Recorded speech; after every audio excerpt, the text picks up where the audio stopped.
Hey guys. Am I in this? You are in this. Whoa, this seat's high. I know it is. Holy cow. Good morning. Hello. Hey guys, Cat Kom here with Studio Sweat On Demand. We've got Olga, trainer Olga, and Sidekick Bethany here with me today. And last night, let's just talk about football for a moment. So last night, I know Olga just said football is where you kick a ball. I'm not from America, I'm not into it, but I am super into football. And my quarterback was Peyton Manning for my fantasy football team.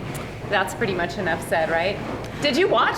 You know, Seven I was here teaching touchdowns. classes. Oh, yeah, but it didn't start till after. And he should have had 8. Like Kevin was just saying, he should have had 8. That guy that dropped the ball, what was his name, Kev? I don't remember. Can we just say he dropped the ball? Well, the guy that literally dropped the ball for the ball. touchdown 7 and then 8 came after that. I would punish him, and I wouldn't discipline him. I would punish him. Spank him. I would. If I was training him, if I was his coach the next day, he would be in so much trouble. You would make him puke. Oh, I would definitely. That guy's probably gonna puke today. He probably is gonna Fun. puke. Yeah. Anyways, good job, Peyton, if you're watching. I'm sure he's watching. I'm sure he is, right? Anyways, so today Olga is going to give us the trainer tip of the week, guys, and it is going to be on looking at your body fat percentage rather than your weight as an indicator of your health.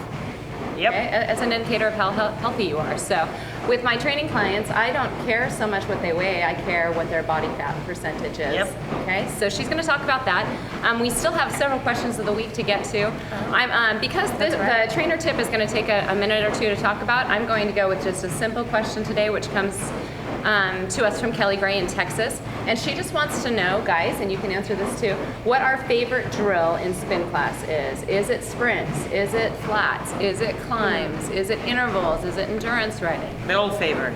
They're all your favored, yeah, because it all depends on the day, depends what your goal is, you know. No, what is your specific favorite thing? I like them all. You like the variety. But I am more climbing person than sprints. Sprints too. is it's a little bit challenging for me, but I do it just to challenge myself. Yeah. So I'm more climb.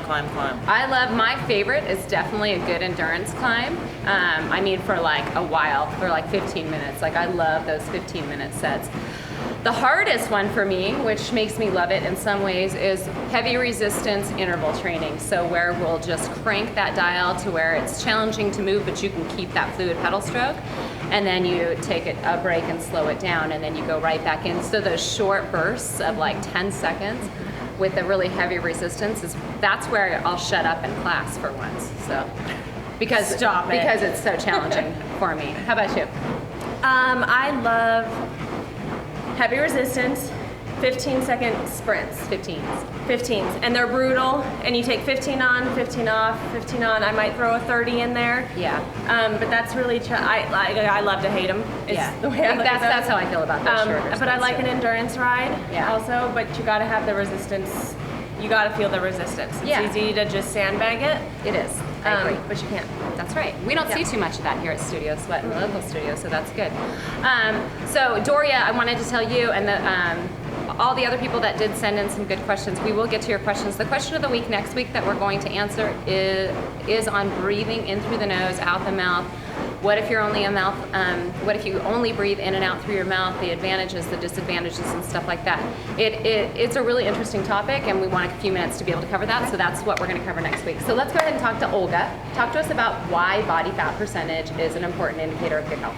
Well, how do you know what's the ideal weight for you? There is plenty of charts out there with the body weight and age, but they're not the most accurate way to go about it. Yeah. Because when you step on the scale, you don't see really your body composition. All you see is the scale weight. And say, for example, I'm 150 pounds, and say Bethany's 150 pounds, and say I'm not an athlete and Bethany is an athlete, so she will have a higher lower body fat percentage. I will have a higher body fat percentage. She will look leaner, and I will look fat.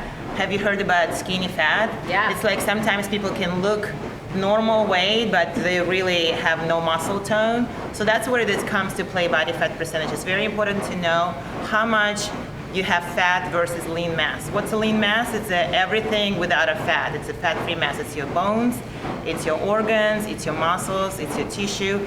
And the fat is your essential fat that you need for your vital organs, your brain, your heart, and everything else.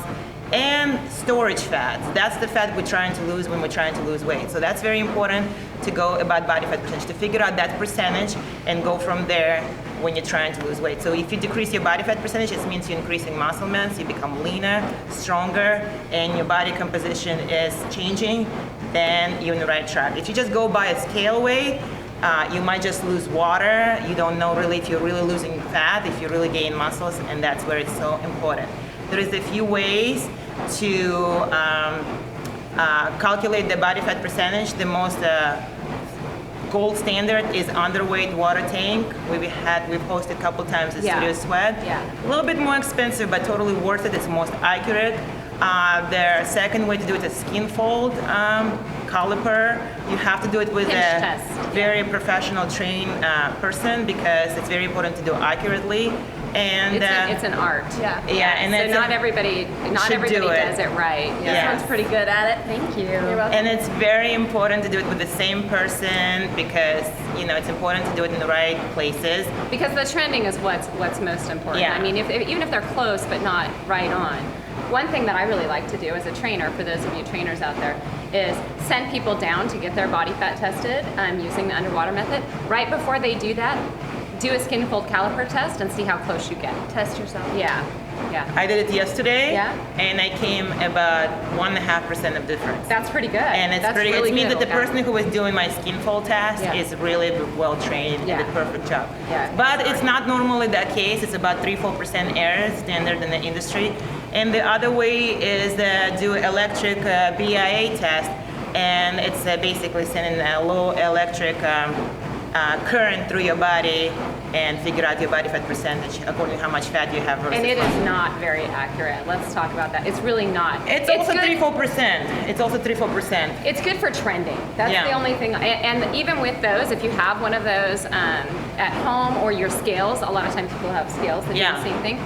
Use it for trending. Don't expect it to be completely accurate. If you are going to use it, a couple of things that are important if you want to get it right and see where the trend is going. Make sure that you do it at the same time each day. Make sure that you do it, if you do it before a workout, and then you do it again later, do it before a workout. And hydration level is really important also. And That's so- where the pluses and minuses come along. Right. Underweight is gold standard, but it's a little bit costly. Right. Caliper is important, but it has to have a good trained person. Right. And the BIA test is electric test. It's important that level of hydration. Yeah, you don't want to be over And or you're- under hydrated. And you're supposed to be fasting before, so it's best to do it early in the morning. Yeah. So there is the things that you have to take into consideration, but the most important thing, like you said, is trending. If you do it with the same person, then you can do it again with the same person at the same time, the Yeah. same level of hydration, and that's where you know if you're losing your body fat percentage or you gain body fat percentage.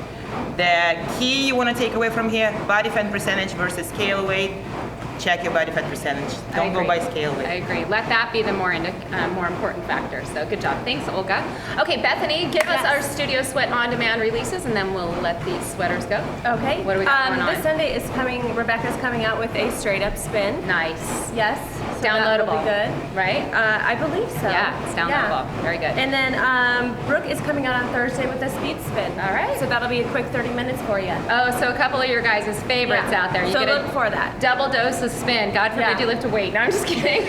Don't lift a weight. Don't lift a weight. Just do these. All right, guys. Have a good weekend. Watch See ya. football. Have fun.